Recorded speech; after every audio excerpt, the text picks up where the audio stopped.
for the fans. The glory for the pinstripes. What's good, Bronx faithful? We're right here in the thick of the hot stove season, and I know exactly what every single one of you is feeling right now. The heat is getting turned up all around the league, but it feels like the boiler is broken inside the front offices at Yankee Stadium. Let's keep it a buck about what's going down in the AL East, because ignoring reality isn't how we do things on this channel. While we're out here bargain hunting at the dollar store, our rivals are throwing heavy chips on the table like there's no tomorrow. The Baltimore Orioles, currently the biggest thorn in our side, just locked up Pete Alonso. That's right, the polar bear is now a direct problem inside our division. The Toronto Blue Jays didn't sit on their hands either.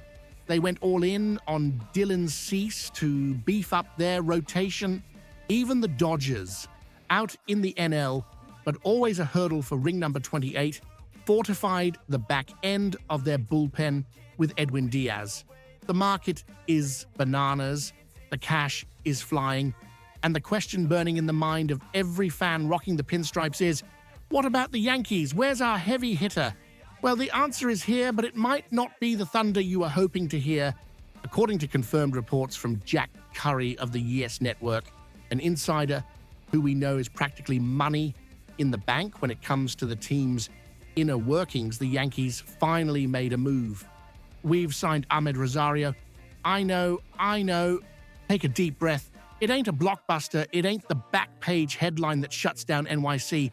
But before you grab the pitchforks and march on the front office, we need to dissect the why behind this move with the cold, analytical mindset modern baseball demands. Rosario comes in on a one-year deal worth $2.5 million. It's a modest agreement in a low financial risk that doesn't hamstring our payroll flexibility for future moves, assuming Hal Steinbrenner actually decides to open the checkbook. Brian Cashman signaled this kind of strategy earlier in the week during the winter meetings.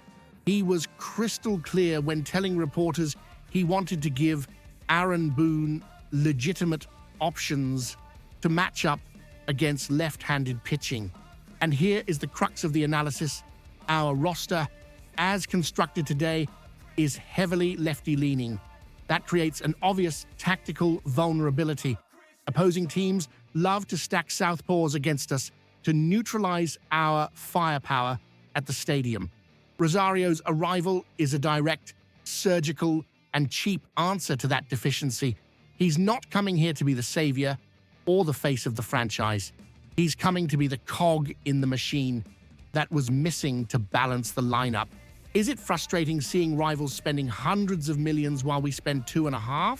Absolutely, but from a strictly tactical lens, plugging this specific hole was an urgent necessity. The question is whether this discount rack mentality is going to be enough to keep us competitive in a division that is arming itself to the teeth. Now, let's dive into the numbers, because this is where the Ahmed Rosario signing starts to make sense on the diamond, away from the sensationalist headlines. We aren't talking feelings here. We're talking metrics. Offensively, Rosario brings a strictly solid and consistent track record against left-handed pitching to the Bronx, which is exactly what our analytics department identified as a priority. Over his career, he's sustaining a batting average of .298 with 28 home runs and 129 RBIs in nearly 1,200 plate appearances against lefties. If we look just at the recent snapshot of 2025, he posted a 302 average with 4 homers and 15 RBIs in 122 at-bats. These data points show he isn't just capable, he's a legit threat when the opposing pitcher is a southpaw.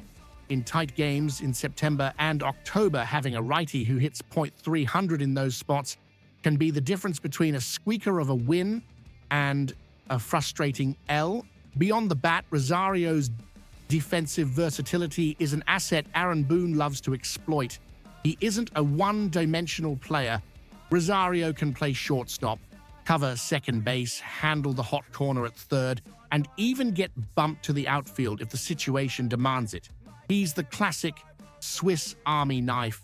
In a 162-game grind, injuries happen, rest days are needed, and having a vet who can plug any hole in the infield without drastically compromising the defense is valuable. This allows Boone to keep Rosario's bat in the lineup against lefties without having to sacrifice a fixed position.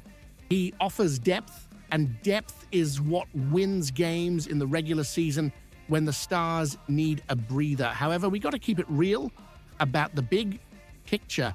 The franchise image and the perception of power matter. While the O's add an elite slugger and the Jays strengthen their rotation, the Yankees' biggest acquisition so far is a veteran platoon guy. Does this improve the roster? Yes. Does this shift the balance of power in the American League East? Hardly. The Yankees still have glaring holes. We need more depth in the bullpen. We need clarity in the outfield. And frankly, another impact bat if we want to keep up with the arms race our rivals are running. Rosario solves a very specific strategic weakness at an affordable price, but it's not the kind of move that silences the rumors or calms the fan base's anxiety. Bottom line, Ahmed Rosario helps. He brings balance against lefties and defensive versatility for peanuts, but he doesn't fix everything. In a division where rivals are going all in, this distinction between helping and solving is what separates the pretenders from the champs. Now, I want to hear from you guys. Is this low-cost, specific utility signing smart?